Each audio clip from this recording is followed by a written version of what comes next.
Hi everybody, Brenda Cassidy here, Director of the Brain Chem Institute and occupational therapist. I took a little bit of time off into the summer because it was a very, very busy year travelling the length and breadth of Ireland teaching the Brain Chem physical programme. So busy year. But during the summer, we are working away on a new website and some new courses. So it's all ahead of us, and I will be releasing the autumn schedule very soon, the autumn schedule of courses. Anyway, I just wanted to share something with you today, and it's a little bit controversial. It's a story that I was reading about a child called Bobby, and Bobby is a boy who very creative, full of ideas, full of imagination, very much in touch with his dreams and all of that, very sensitive child. But school didn't suit Bobby, as it doesn't a lot of children. And Bobby felt that, and I'll read a little bit of this to you. In contrast, so it talked about his creativity, and then it went on to say, in contrast, learning about Christopher Columbus and grammar seems inconsequential to him. Of course, he feels bored and restless, and his attention wanders.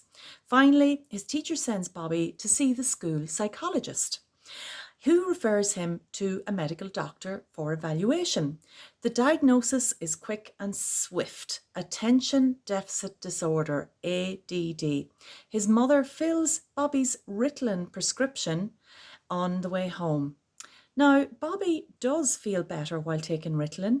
Things don't quite seem to matter to him as much when he's taking it.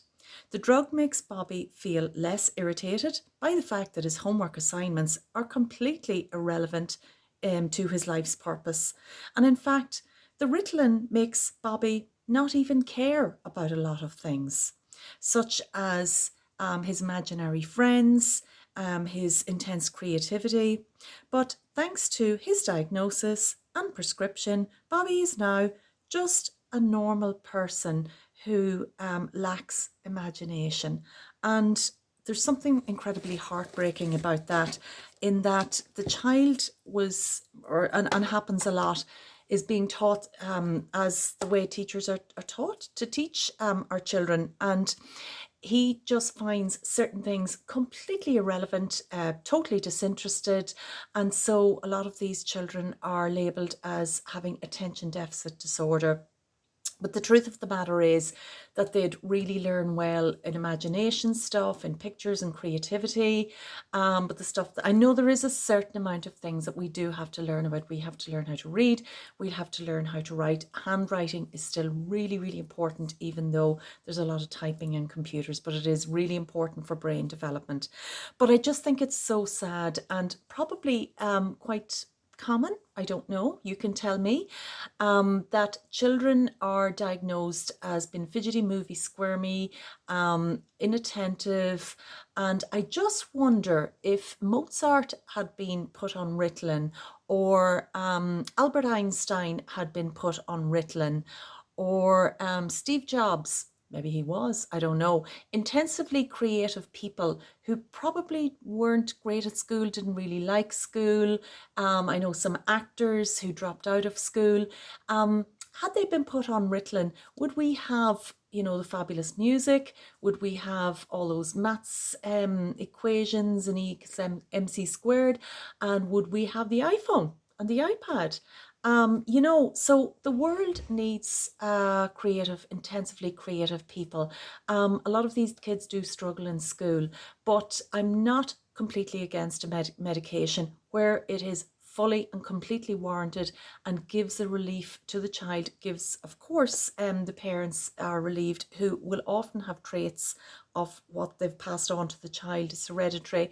So, I do have to wonder that if they had done something like the Brain Camp physical program, where we connect the brain and the body together, and we clear traffic jams in the brain, which leaves the child less frustrated, less attentive, and really allow the parents and the school to see how the child learns best. It might be writing for some, it might be telling a story in pictures for others, it might be verbally saying it for some. Yeah, so, school is just so down the middle, and there has to be all of the different subjects, and those children that are intensively really embedded in one type of thing, or one thing or two things, they will struggle. But putting them on medication, oh my goodness, heartbreaking. So anyway, just my thought for today, and a little controversial, I do know, and let me know what you think. Okay, bye bye for now.